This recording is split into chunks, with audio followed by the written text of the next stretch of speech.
إن الحمد لله نحمده ونستعينه ونستغفره ونعوذ بالله من شرور أنفسنا ومن سيئات أعمالنا من يهده الله فلا مضل له ومن يضلل فلا هادي له أشهد أن لا إله إلا الله وحده لا شريك له وأشهد أن محمدا عبده ورسوله قال الله تعالى في كتابه الكريم أعوذ بالله من الشيطان الرجيم يا أيها الذين آمنوا اتقوا الله حق تقاته ولا تموتن إلا وأنتم مسلمون يا أيها الناس اتقوا ربكم الذي خلقكم من نفس واحدة وخلق منها زوجها وبث منهما رجالا كثيرا ونساء واتقوا الله الذي تساءلون به والأرحام إن الله كان عليكم رقيبا يا أيها الذين آمنوا اتقوا الله وقولوا قولا سديدا يصلح لكم أعمالكم ويغفر لكم ذنوبكم ومن يطع الله ورسوله فقد فاز فوزا عظيما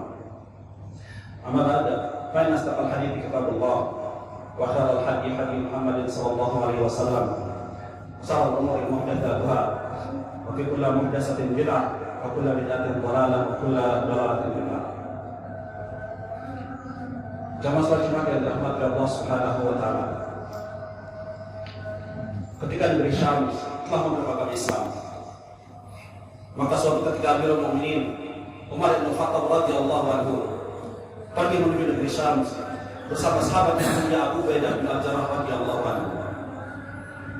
Sehingga kemudian sampailah mereka kepada sebuah aliran sungai yang telah dekat dengan tujuan mereka. Sedangkan Umar ketika itu sedang berada di atas punggung untanya. Maka beliau kemudian turun dari punggung untanya, menanggalkan kedua sepatunya, mengalungkan keduanya pada leher beliau, mengambil tali kekang untanya, kemudian menyeberangi sungai tersebut. Melihat hal itu maka berkatalah Abu Ubaidah bin Al-Jarrah radhiyallahu anhu, ya Amirul Mukminin, wahai presiden, pemimpinnya kaum muslimin, talqal jumhur wa qataratu syams, engkau akan disambut oleh para tentara dan para pembesar Syams. Wa anta ala halika hada, sedangkan engkau dalam keadaan berpenampilan seperti ini. Mendengar perkataan itu maka berkatalah Umar bin Khattab radhiyallahu anhu, inna qaum azana Allah bil Islam fala nabtaghi izzata bighairi. Sesungguhnya kami adalah kaum yang telah dimuliakan oleh Allah Subhanahu wa taala dengan Islam. Maka tidaklah kami mencari kemuliaan dengan selainnya. Jemaah yang dirahmati Allah Subhanahu wa taala. Sungguh benar perkataan Amirul Mukminin Umar bin Khattab radhiyallahu anhu. Sesungguhnya kita ini adalah kaum, adalah umat yang telah dimuliakan oleh Allah Subhanahu wa taala dengan Islam.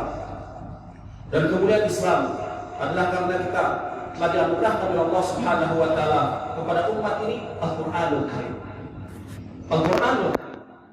Sehingga kemudian semua yang bersentuhan dengan Al-Qur'an, maka niscaya ia akan menjadi mulia.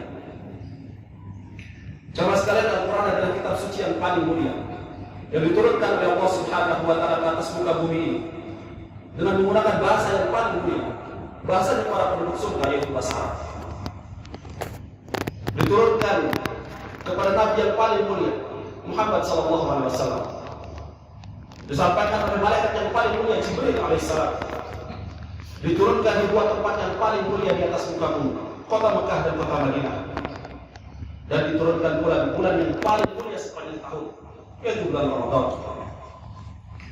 Dan sejarah akan mencatat bahwasanya manusia-manusia yang paling mulia dari umat ini adalah mereka-mereka yang senantiasa berpegang teguh dengan Al-Quran, berjuang dengan Al-Quran, hidup dengan Al-Quran dan juga mati dengan Al-Quran. Generasi sahabat, tabi'in, tabi'ut tabi'in, dan generasi-generasi Islam setelahnya, tidaklah mereka berjaya kecuali dengan Al-Quran. Dan ketika umat ini berjaya adalah karena mereka senantiasa membaca, mempelajari, mentadaburi, dan mengamalkan daripada Al-Quran. Sehingga kemudian Allah Subhanahu wa taala menganugerahkan kepada umat ini generasi-generasi pemuda-pemuda yang luar biasa, yang mereka berjuang di jalan Allah Subhanahu wa taala, sehingga kemudian kalimat la ilaha illallah tegak di atas muka bumi. Coba sekalian yang dirahmati Allah Subhanahu wa taala, ketika kita berjaya, Heraklius Kaisar Romawi, ketika ia mengetahui terjadi perselisihan antara Muawiyah dan Ali bin Abi Thalib radhiyallahu anhu, ia pun kemudian berusaha memecah belah kekuatan kaum muslimin, mengadu domba kekuatan kaum muslimin dengan mengirim surat kepada Muawiyah radhiyallahu anhu. Sesungguhnya kami mengetahui apa yang terjadi antara engkau dan Ali bin Abi Thalib, dan menurutku engkau lah yang lebih layak untuk menjadi khalifah, bukan dia Ali. Maka kalau engkau mau, aku akan mengirimkan kepadamu pasukan untuk membawakan kepadamu perang. Setelah membaca surat tersebut, Muawiyah radhiyallahu anhu kemudian membalas surat tersebut dengan geram dari Muawiyah kepada Heraklius. Apa urusanmu ikut campur antara dua saudara yang sedang berselisih? Kalau engkau tidak diam, maka aku akan mengirimkan kepadamu pasukan yang mana bagian terdepannya ada di tempatmu dan bagian terakhirnya ada di tempatku ini, yang akan memenggal kepalamu, membawakannya kepadaku dan akan aku serahkan kepada Ali. Allahu Akbar. Inilah ukhuwah persaudaraan yang dibangun di atas Al-Quran. Ketika kita berjaya, Khalid bin Walid, panglima besar Islam, sebelum menaklukkan Persia, beliau mengirim surat kepada Kisra Kaisar Persia, peluklah Islam, niscaya kalian akan selamat. Atau aku akan mengirimkan kepadamu pemuda-pemuda yang mereka lebih mencintai kematian dibandingkan dengan kecintaanmu kepada kehidupan. Setelah membaca surat tersebut, Kisra pun ciut nyali. Setelah mendengar bagaimana sepak terjang kaum muslimin, kekuatan kaum muslimin, keberanian kaum muslimin, ia pun kemudian mengirim surat kepada Raja Cina untuk meminta bala bantuan, yang kemudian dibalas oleh Raja Cina. Wahai Kaisar, sesungguhnya kami tidak sanggup menghadapi suatu kaum yang andai kata mereka ingin memindahkan gunung, maka akan dipindah gunung tersebut. Inilah mental keberanian yang dibangun di atas Al-Quran. Ketika kita berjaya pada tahun 833 Masehi, Khalifah Al-Mu'tasim Billah menyahut seruan seorang budak muslimah yang berasal dari kota Amuriah, Turki, yang ia meminta pertolongan karena telah diganggu dan dilecehkan oleh orang-orang Romawi yang sedang menjajah negeri tersebut. Ketika ia berbelanja ke pasar, ujung kainnya dikaitkan ke paku, sehingga ketika ia berdiri maka tersingkaplah sebagian auratnya. Wanita ini pun kemudian dilecehkan oleh orang-orang Romawi tersebut. Wanita ini kemudian berteriak, memanggil nama Khalifah Al-Mu'tasim Billah dengan lafaz yang sangat legendaris. Wa Muqasimah, di mana engkau hai Muqasim, tolonglah aku. Setelah mendapatkan laporan tentang pelecehan tersebut, Khalifah Al-Muqtasim billah kemudian mengirimkan puluhan ribu pasukan untuk menyerbu kota Muriah Turki. Dan panjangnya tentara tersebut tidak putus dari gerbang istana Khalifah di kota Baghdad hingga kota Muriah Turki. Betapa besar pasukan yang dikerahkan oleh sang Khalifah.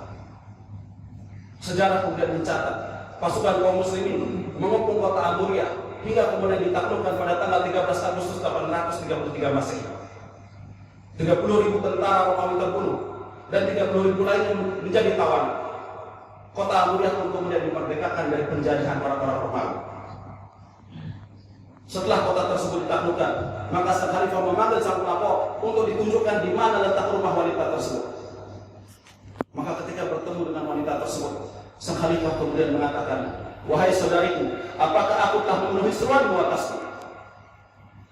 Budak wanita ini pun kemudian dimerdekakan oleh sang Khalifah. Sedangkan orang Romawi yang telah melecehkan wanita tersebut dijadikan budak pada wanita tersebut. Allahu Akbar. Inilah izzah, pembelaan terhadap kemuliaan wanita-wanita kaum muslimin. Ketika kita berjaya, Al-Arqam bin Abil Arqam hanya berusia 16 tahun ketika ia menjadikan rumahnya sebagai markas dakwah Nabi SAW selama 13 tahun berturut-turut. Talha bin Ubaidillah, orang Arab yang paling mulia, berbayat mati kepada Nabi SAW di usia 16 tahun pada perang Uhud. Ia pun kemudian menjadi tamu hidup bagi Nabi SAW. Ketika kita berjaya, Usamah bin Zaid diangkat oleh Nabi SAW menjadi gubernur Mekah di usia 18 tahun. Attab bin Usaid, Usamah bin Zaid yang memimpin pasukan kaum muslimin, memimpin pasukan para sahabat, yang di dalamnya terdapat pembesar-pembesar para sahabat, Abu Bakar, Umar dan selainnya, mengalahkan pasukan Romawi, pasukan terbesar dan terhebat pada masa itu di usia 18 tahun. Ketika kita berjaya, Mu'ad bin Amr bin Jabir 13 tahun dan Muawiyah bin Afra 14 tahun, yang pedang mereka saja hampir lebih panjang dibandingkan dengan tubuh mereka. Tapi kemudian mereka melesat bagaikan anak panah, menyerbu dan menerobos 10 lapis pasukan kaum musyrikin yang mereka sedang melindungi panglima besar mereka, Abu Jahal laknatullah alaihi. Sehingga kemudian Abu Jahal tersungkur, terbunuh, terhinakan disebabkan oleh dua anak kecil ini biidznillah. Ketika kita berjaya, Muhammad bin Qasim al-Thaqafi menaklukkan India di usia 17 tahun.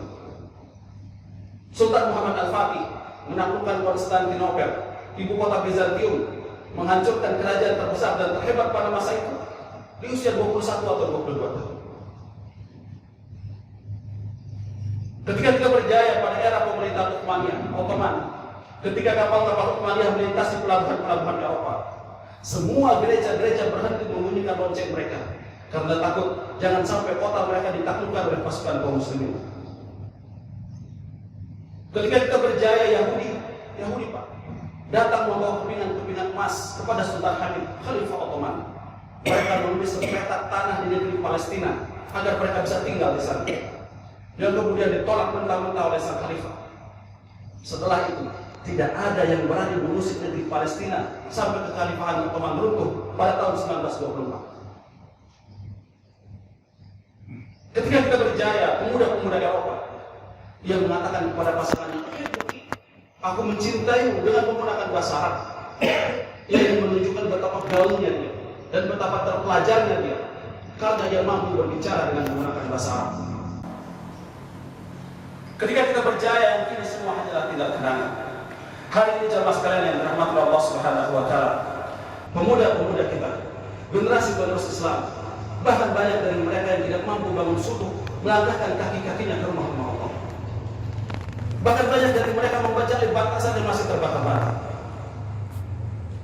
Pemudi-pemudi kita sibuk berjoget-joget, menghinakan diri dan kehormatan mereka di media sosial, TikTok dan selainnya. Hari ini, seorang ayah, seorang suami, setiap hari ia mengelak motor dan mobilnya, menutupinya agar tidak kepanasan dan tidak pula kehujanan. Namun kemudian dia membiarkan istrinya terbuka dan anak perempuan yang mengumbar auratnya. Hari ini umat Islam bisa dibeli dengan uang, mudah ditipu, untuk memilih mereka menjadi pemimpin, orang-orang yang mereka tidak disunat dan tidak pula mandi wajib. Hari ini jamaah sekalian, umat Islam diperebutkan bagikan hidangan di atas meja makan. Kita ditimpa penyakit wahani, cinta dunia dan takut mati. Kita mengetahui bahwasanya dunia ini adalah jembatan untuk menuju ke akhirat, tapi kita sibuk saja membangun istana di atas jembatan. Di mana kalian wahai pemuda-pemuda kaum muslimin? Di mana kalian wahai generasi-generasi Islam? Di manakah kita dibandingkan dengan generasi-generasi Islam terdahulu? Mereka berada di satu jalan sedangkan kita berada di jalan yang lain. Maka tamparan keras ketika Allah Subhanahu wa taala berfirman dalam surah Al-Imran, "Qultum anna hadha," kalian berkata dari mana datangnya kekalahan ini? Qul huwa min indi anfusikum, katakanlah ia datang karena kesalahan diri kalian sendiri. Jamaah sekalian yang dirahmati Allah Subhanahu wa taala, ketahuilah saudaraku, sesungguhnya kemunduran orang-orang Islam adalah karena mereka meninggalkan ajaran agama mereka. Dan kemajuan orang-orang barat karena mereka meninggalkan ajaran agama mereka. Pertanyaannya kemudian adalah, sampai kapan kita menghinakan diri kita, kehormatan kita, agama kita, karena kita terus saja meninggalkan Al-Quran?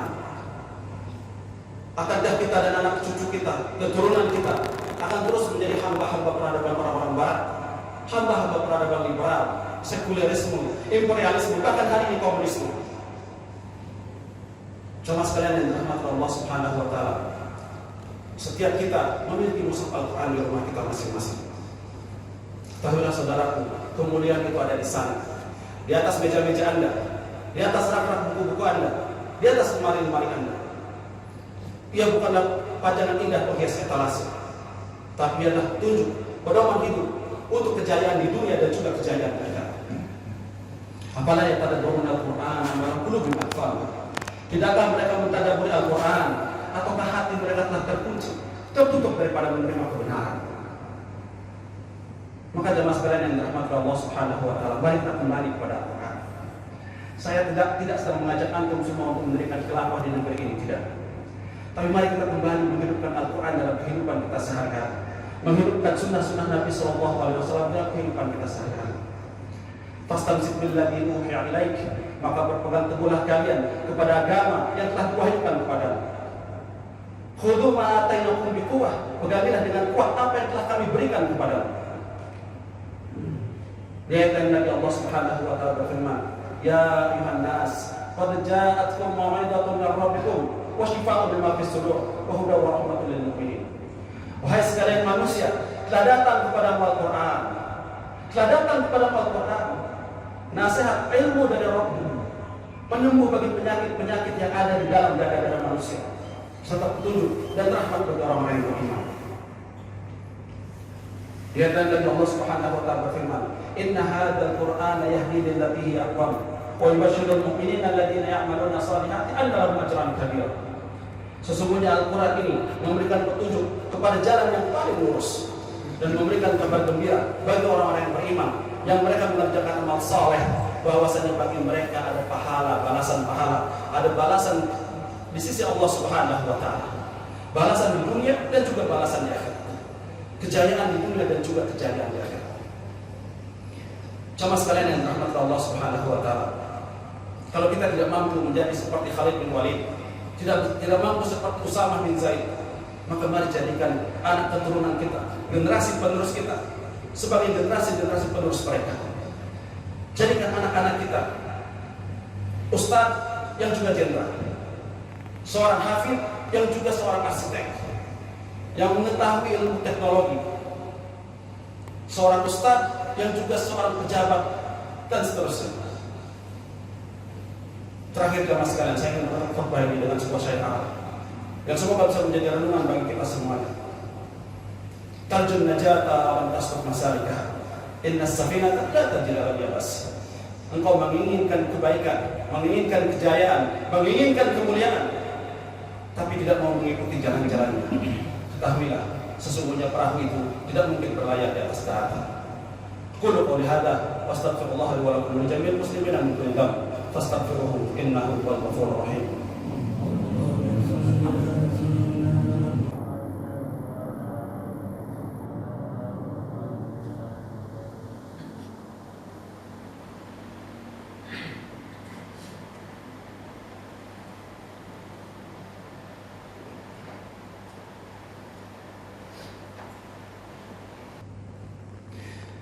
لله على لسانه وشكر له على توفيقه وامتنانه وأشهد أن لا إله إلا الله وحده لا شريك له تعظيما لشأنه وأشهد أن محمدا عبده ورسوله داعيا إلى رضوانه اللهم صل عليه وعلى آله وأصحابه وإخوانه. Jemaah salat Jumat yang dirahmati Allah Subhanahu wa taala. Di hari Jumat ini mari kita senantiasa memperbanyak salawat dan salam kita kepada Nabi besar Muhammad sallallahu alaihi wasallam. Dan senantiasa kita berusaha memaksimalkan waktu-waktu mustajab yang telah dijanjikan oleh Allah Subhanahu wa taala melalui lisan Nabi yang mulia sallallahu alaihi wasallam. Yang dijelaskan dalam beberapa hadis sahih bahwasanya waktu mustajab dikabulkannya doa seorang hamba di setiap hari Jumat adalah antara asar sampai dengan maghrib atau sekitar 1 jam menjelang maghrib. Senantiasa kita memohon kepada Allah Subhanahu wa taala agar menjadikan kita dan anak keturunan kita sebagai ahli Quran, dan semoga Allah kelak akan kembali menjayakan umat ini, memuliakan umat ini, dimulai dengan anak keturunan kita. Dan semoga kelak Allah Subhanahu wa taala akan menganugerahkan kepada kita surga semuanya. Amin ya rabbal alamin. Innallaha wa malaikatahu yusholluna 'alan nabi ya ayyuhalladzina amanu shallu 'alaihi wa sallimu taslima. Allahumma shalli ala Muhammad wa ala ali Muhammad kama shallaita ala Ibrahim wa ala ali Ibrahim innaka Hamidum Majid. Allahumma barik ala Muhammad wa barik ala Muhammad kama shallaita ala Ibrahim wa ala ali Ibrahim innaka Hamidum Majid. Allahumma ighfir lil muslimin wal muslimat wal mu'minin wal mu'minat al ahya'i minhum wal amwat innaka sami'un qaribun mujibud da'wat wa ya qadiyal hajat. Rabbana zalamna anfusana wa illam taghfir lana wa tarhamna lanakunanna minal khasirin wa tub 'alaina innaka antat tawwabur rahim. Rabbana atina fid dunya hasanah wa fil akhirati hasanah wa qina adzaban nar. Ibadallah, innallaha ya'muru bil 'adli wal ihsan wa ita'i dzil qurba wa yanha 'anil fahsya'i wal munkari wal baghi ya'idukum la'allakum tadhakkarun. Fadhkurullaha yadhkurkum washkuruhu 'ala ni'amihi yazidkum wa la yazkurullaha akbar. Wallahu ya'lamu ma tasna'un. Allahu akbar, Allahu akbar. Asyhadu an la ilaha illallah. Asyhadu anna Muhammadar Rasulullah. Hayya 'alas salat, hayya 'alal falah. Qad qamatis salat, qad qamatis salat. Allahu akbar, Allahu akbar. La